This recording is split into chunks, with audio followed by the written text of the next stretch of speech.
Meteorologist and author Brian Sussman contends that the climate change narrative is closely tied to communist ideology.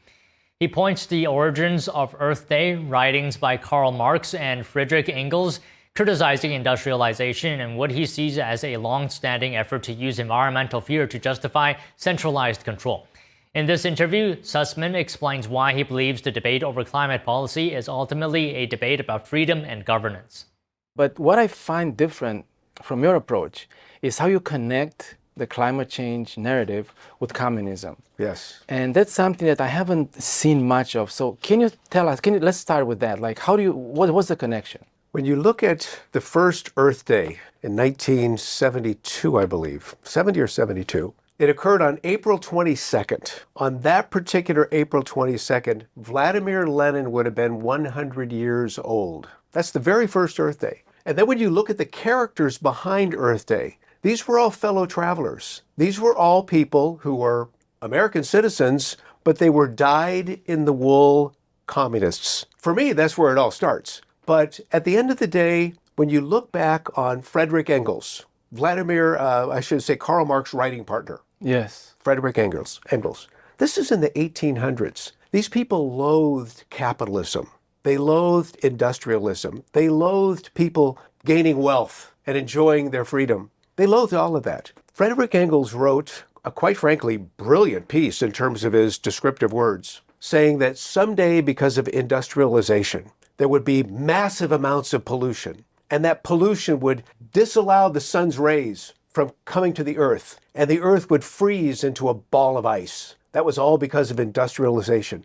So in the late 1800s, here's Karl Marx's writing partner, Friedrich Engels, talking about global cooling. They've been at this game for a long, long time, and that's why I write about it. So what's the connection now? Like, how do you see the actual connection in observing the activities of the climate change? Well, there was a gentleman who was, John Locke was his name, in the 1600s. He was an English philosopher. And John Locke was the guy that America's founders looked at to come up with this idea of having a country based on life, liberty, and the pursuit of happiness.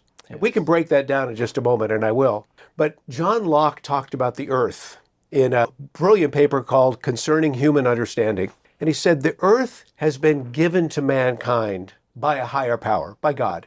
The earth has been given to mankind by God to support mankind and to provide mankind with happiness. Well, the communists don't want you to support yourself. They want to support you. They don't care about your happiness. In fact, they laugh at the idea of happiness.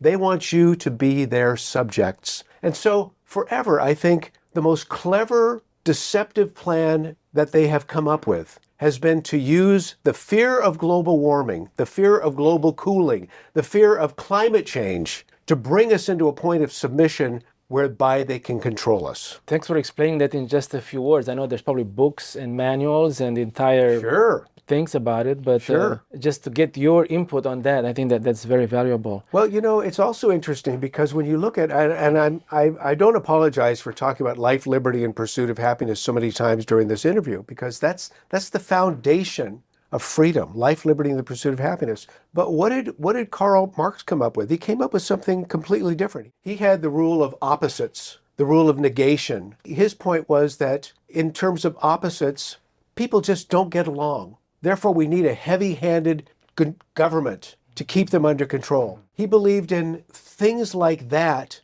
that would try to brainwash people to believe you'll never succeed, you'll never live without our control in your life. And so we want to expose all of that. And ESG is just another way for people to apply control onto the lives and businesses that have in many cases made this country great. I happen to agree with a lot of that because growing up in a communist country, that's pretty much exactly what it feels like. Mm-hmm. That everything is controlled and everything is done for you. And if it wasn't for the government to provide for you, you would be completely lost. And many people were when things change. Right. You didn't know what to turn, what to do. Right. Now, tell us what motivates you to do what you're doing every day? What is the one factor that would say, I'm going to keep doing what I'm doing and I'm going to show people what's right?